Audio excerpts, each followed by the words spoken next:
Hi everyone, I'm Kory Wells, Murfreesboro poet and writer, and a volunteer with Read to Succeed for 10 years. They've asked me to share a poem with you today from my book, Sugar Fix. This is called Untold Story, and it's very much inspired by summers with my grandmother. She was religious about reading aloud. Ann Lander's advice in the Free Press, Jell-O salad recipes in Good Housekeeping, letters and postcards from cousins, and one odd relation all the way in Australia. But neither of us ever said a word about the National Enquirer, which she'd pick up in the Winn-Dixie checkout next to the gum and chocolate bars, as if it were essential as milk and sugar. Back from the grocery on a summer afternoon, she'd start supper and I'd slip away to the overwarm sanctuary of her modest living room.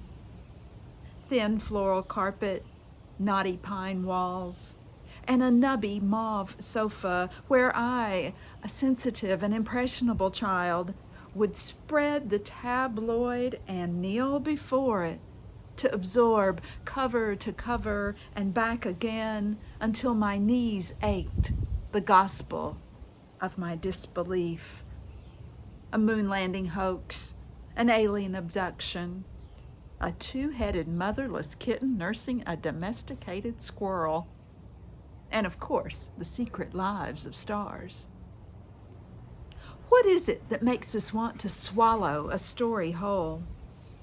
To think only one version can be true. We were not true disciples, but my grandmother tended the altar of narrative possibilities. This woman with an 8th grade education, who I never saw reading a book. Again, that's Untold Story, a poem from my book, Sugar Fix.